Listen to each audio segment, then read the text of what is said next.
So now we will discuss about how to take input from the user. तो input लेने के बहुत सारे तरीके हैं. एक मेथड आपका होता है यूजर इनपुट का थ्रू कमांड लाइन. सो आपने देखा है कि जब भी हम वो लेते हैं आपका मेन बनाते हैं तो उसमें हम ब्रैकेट में लिखते हैं स्ट्रिंग आर्ग्स. ठीक है. स्ट्रिंग आर्ग्स जो है ये यूज होता है to take command line input. So command line input में क्या है कि आपके पास इनपुट जो है वो इस एरे में आ जाते हैं. आर्ग्स 0 पे आपके पास पहली वैल्यू आएगी, आर्ग्स 1 पे आपके पास सेकंड वैल्यू आएगी एंड सो ऑन. पर वो इनपुट तभी आते हैं जब हम कमांड लाइन इनपुट देते हैं. तो हम जहां से एग्जीक्यूट कर रहे हैं वहां से हम वैल्यूज देंगे तो कमांड लाइन इनपुट आएगा.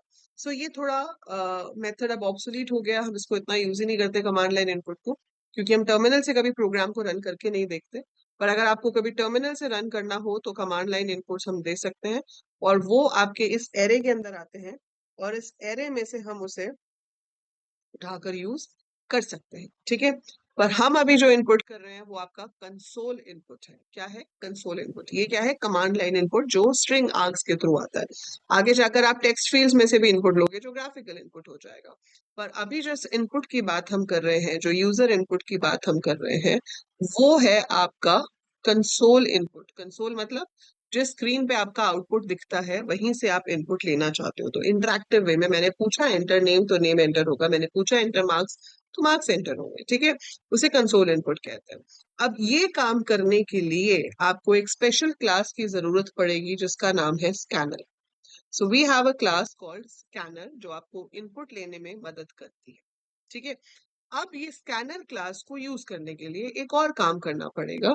आपको टॉप पे एक लाइन लिखनी पड़ेगी, import Java dot util dot. इसके आगे आप सिर्फ स्कैनर भी लिख सकते हो या स्टार भी लिख सकते हो. So you can either write this और you can write import Java dot util dot star. अब इसका क्या मतलब है?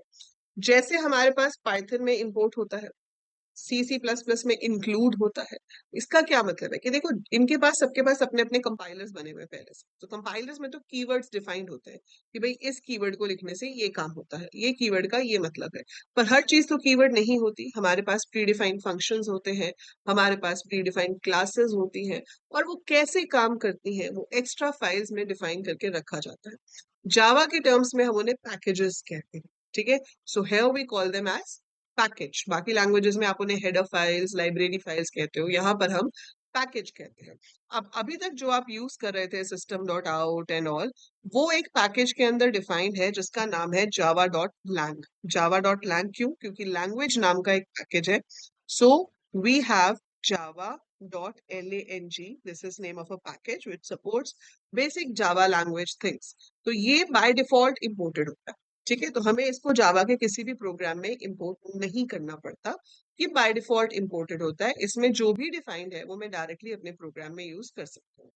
इसके अलावा अगर मुझे किसी भी पैकेज की जरूरत पड़ती है, so other than this lang package if I need any other package, तो मुझे उसे इंपोर्ट कराना पड़ेगा. बिना इंपोर्ट कराए आप उसे यूज नहीं कर सकते. तो we have a package called utility package जिसका नाम है यूटिल. तो आपको ऊपर लिखना पड़ेगा import java डॉट यूटिल. अब यूटिल पैकेज के अंदर बहुत सारी क्लासेस हैं. अगर आप चाहते हो कि वो सारी क्लासेस आपके प्रोग्राम में यूज हो सके तो आप डॉट स्टार लिख के इंपोर्ट करोगे. तो उससे ये हो जाएगा कि यूटिल के अंदर जितनी भी क्लासेस हैं वो सब अब मेरे प्रोग्राम में असेसेबल है. लेकिन अगर मैं लिखती हूँ import java dot util dot scanner, तो उसका क्या मतलब है कि हम सिर्फ स्कैनर क्लास को ही इंपोर्ट कर रहे हैं. तो स्कैनर क्लास आप अपने प्रोग्राम में यूज कर पाओगे. तो हमारा काम तो इससे भी चल जाएगा. But it's your wish, whatever you want to write out of this आप लिख सकते हो. ठीक है. चलो इंपोर्ट तो कर लिया. अब इंपोर्ट करने से ये हो गया कि हाँ स्कैनर, अब कंपाइलर को समझ आ रहा है कि स्कैनर है क्या. अदरवाइज वो स्कैनर पे एरर दे देता कि भाई आप स्कैनर यूज कर रहे हो, है क्या स्कैनर. ठीक है. अब वो एरर नहीं आएगा. अब उसको पता है कि स्कैनर यूटिल पैकेज के अंदर डिफाइंड है. फाइन. अब उसको आप यूज कैसे करोगे इनपुट के लिए? तो यहाँ पर सबसे पहला काम है स्कैनर क्लास का एक ऑब्जेक्ट बनाना. तो स्कैनर लिखना है एस कैपिटल. स्कैनर का एस कैपिटल है. यहाँ पे ऑब्जेक्ट का कुछ भी नाम हम दे सकते हैं, whatever name you want to give. Is equal to, so scanner object is equal to, we have to use the keyword new which is going to be in small letters.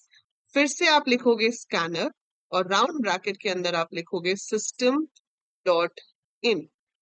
तो यहाँ पर स्कैनर का S capital है और system का S capital है। हम क्या कह रहे हैं कि हमें स्कैनर का एक ऑब्जेक्ट बनाना है। जावा में ऑब्जेक्ट्स हमेशा डायनामिक ही बनते हैं, तो जब भी ऑब्जेक्ट क्रिएट होता है न्यू कीवर्ड की हेल्प से ही होता है। तो स्कैनर ऑब्जेक्ट का नाम is equal to new scanner. System dot in का मतलब है हम सिस्टम के इनपुट से डेटा ले रहे हैं। ठीक है, ये एज इट इज आएगी लाइन, आपको सिर्फ यहाँ पे ये नाम बदलना है, बाकी आप इसमें कुछ बदल ही नहीं सकते हो, बाकी की लाइन एग्जैक्टली सेम ही रहेगी। You don't change anything in that line. उसके बाद अब इस ऑब्जेक्ट के साथ मेरे पास फंक्शंस होंगे कॉल करने के लिए, जैसे object dot I can call next int. So next int में नेक्स्ट स्मॉल है, आई कैपिटल है। इसका मतलब है कि मुझे एक इंटीजर वैल्यू रीड करनी है। अगर मैं यहाँ पर लिखती हूँ नेक्स्ट फ्लोट, दैट मीन्स मुझे एक फ्लोटिंग पॉइंट वैल्यू रीड करनी है। अगर मैं लिखती हूँ नेक्स्ट लाइन, दैट मीन्स मुझे एक स्ट्रिंग वैल्यू रीड करनी है। So line helps you to read a string, ये फ्लोट, ये इंटीजर, नाम से ही पता चल रहा है। So these are the commonly use functions जो हम यूज कर सकते हैं यूजर से इनपुट लेने के लिए। बस इतना सा काम है। अब मैं इसका पूरा कोड पहले आपको एक लिख के दिखाती हूँ, फिर मैं इसका प्रोग्राम आपको रन करके दिखाऊँ। सो मान लो मुझे यही मार्क्स वाला करना है कि स्टूडेंट पास है या फेल है। सो मैंने यहाँ पे बनाया सबसे पहले import java dot util dot star, then I have class result। इसके अंदर हमारे पास है public static void main string hugs। ठीक है, अब इसके अंदर आपको एक चाहिए नेम स्ट्रिंग टाइप का, स्ट्रिंग का एस कैपिटल होगा, और एक रिजल्ट। फिर आपको क्या चाहिए, इंट मार्क्स। ठीक, फिर आपने यहाँ पे उससे स्कैनर का ऑब्जेक्ट बनाना पड़ेगा स्कैनर को यूज करने से पहले। तो आपने स्कैनर का एक ऑब्जेक्ट ले लिया, मैंने नाम दे दिया S C is equal to new scanner, और ब्रैकेट में आ गया आपके पास सिस्टम डॉट इन। अब मैंने मैसेज शो किया system dot out dot print L N, enter name. Name वो तो स्क्रीन पे मैसेज आ जाएगा, रीड करने के लिए आप क्या लिखोगे, name is equal to S C dot next line. ऐसे ही फिर आपने उसको मैसेज शो किया, एंटर मार्क्स। इससे स्क्रीन पे मैसेज आ जाएगा, एंटर मार्क्स। और फिर मार्क्स को रीड करने के लिए हम क्या लिखेंगे, S C dot next int, क्योंकि वो इंटीजर है। और फिर आपने लिखा result is equal to marks greater than equal to 40 question mark, double quotes में pass colon fail semicolon, and now I need to print this value. ठीक है, सो मैं यहाँ पर अब लिख दूंगी system dot out dot print L N, जो भी स्टूडेंट का नाम है concatenated by is RES result की वैल्यू। तो अगर उसमें पास आया होगा तो वो प्रिंट करेगा नेम इज पास, और अगर फेल आया होगा तो name is fail, and then you close it and we execute. So this is your basic program to take user input and then print the result। ठीक है, इसको करने के लिए भाई आप NetBeans यूज करो, VS Code यूज करो, that is totally up to you कि आप क्या यूज करना चाहते हैं। तो जो आप कंफर्टेबल फील होता है उसमें अपना प्रोग्राम बना सकते हो। अगर आप चाहते हो कि आप कुछ भी इंस्टॉल ना करो फिर भी आप जावा का प्रोग्राम चला लो, तो आपके पास ऑनलाइन कंपाइलर्स भी अवेलेबल हैं। तो आप गूगल पे जाके सर्च करोगे Java online compilers, you will get number of options. तो आप उसमें से कोई भी ऑनलाइन कंपाइलर ओपन कर सकते हो और अपना कोड आप उसके अंदर कर सकते हो। तो मैं यहाँ से अपना जावा वाला फोल्डर ओपन कर लेती हूँ, मैंने बनाया था डी ड्राइव में। सो डी ड्राइव में हम जाते हैं and we had this folder named Java जिसमें हमने अपने प्रोग्राम को सेव किया था last time, right. So we open this folder and ये आपका कल वाला प्रोग्राम है जो हमने बनाया था। इसको अगर हम अभी एग्जीक्यूट करके देखते हैं I hope the font is visible. ठीक है, सो इसको आपने एग्जीक्यूट किया तो आपके पास यहाँ पर आंसर आ जाएगा कि sum of 100 and 300 is so and so. ठीक है, अब आप ये चाहते हो कि भाई जो ये रिजल्ट है, जो ये सम आ रहा है, ये तो हमेशा सेम ही आएगा कि 300 प्लस 300 इज 400। तो आप नहीं चाहते हो कि हर बार वो 400 ही शो करे।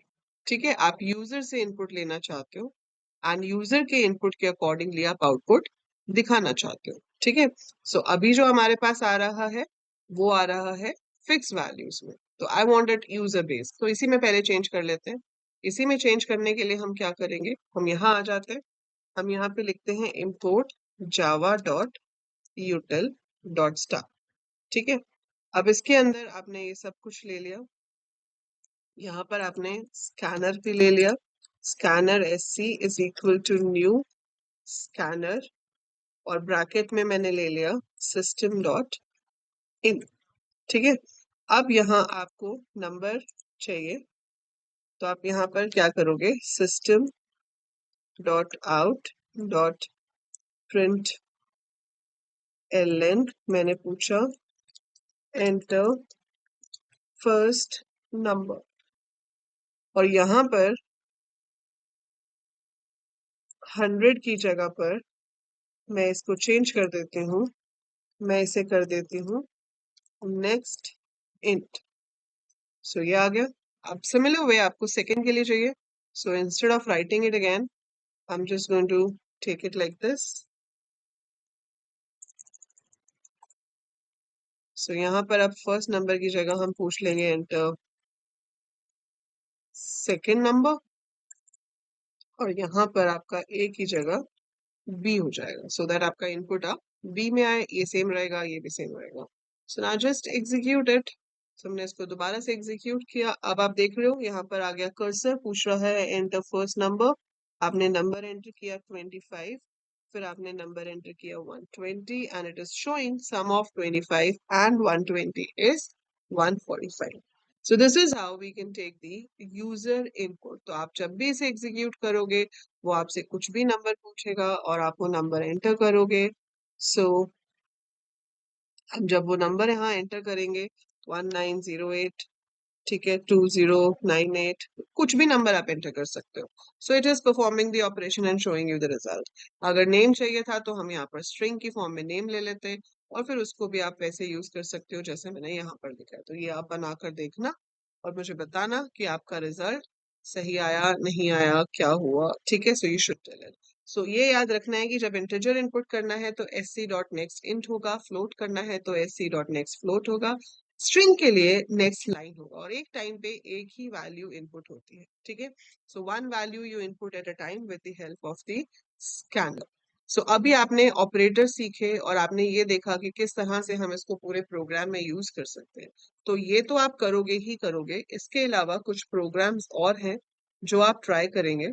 ठीक है, और वो प्रोग्राम्स की लिस्ट क्या है, so homework is that is you have to input let's say 2 numbers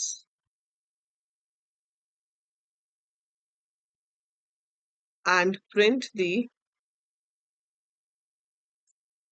greater value।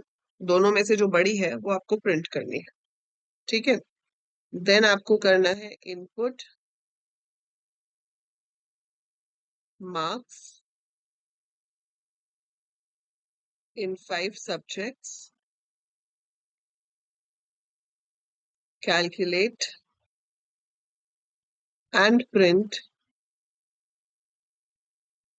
total and percentage marks. बहुत बेसिक कोड्स हैं, लेकिन इसलिए दे रही हूँ ताकि आपका जो सिंटेक्स के ऊपर हैंड है वो सही हो जाए। ठीक है, तो इससे क्या होगा, आपको हेल्प मिलेगी to cover up the syntax.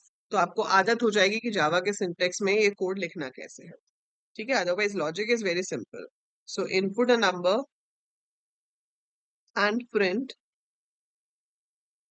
If it is even or odd। then input three sides of a triangle, assuming it's not equilateral, मतलब तीनों sides equal नहीं है. Print if it is isosceles or not. Input selling price and cost price of a product and print if there is profit और loss. सो ये 5 programmes आप try करोगे, ठीक है, एंड एग्जीक्यूट करके देखो. जो भी प्रॉब्लम्स होंगी यू कैन टेल मी कि कहाँ पे क्या दिक्कत आ रही है. We can discuss it in the next class, right? So that is about your homework. I hope input समझ आ गया होगा कैसे लेना है. So go ahead, work on it, and जितना प्रैक्टिस करोगे उतना ही अच्छे से आपको सिंटेक्स भी समझ आएगा और लैंग्वेज भी समझ आएगी. ये तो बहुत बेसिक्स है, जावा इससे कहीं ज्यादा एडवांस्ड है. पर वही है कि एसेज आर्टिकल्स लिखने से पहले एबीसी सीखनी पड़ती है. सो दिस इज बेसिकली अभी सिर्फ आपके अल्फाबेट्स, आप एबीसी सीख रहे हो. अभी थोड़ी आगे जाके सेंटेंसेस बनेंगे और फिर जब ऑब्जेक्ट ओरिएंटेडनेस असली में शुरू होगी तब एक्चुअल जावा के प्रोग्राम्स शुरू होते हैं, ठीक है. So this is very basic which you learn in your Python and C also, but we are doing in this language ताकि आपका syntax जो है वो आपको समझ आ जाएगी जावा के syntax के अकॉर्डिंगली इसको कैसे लिखते हैं. So that's it for user input.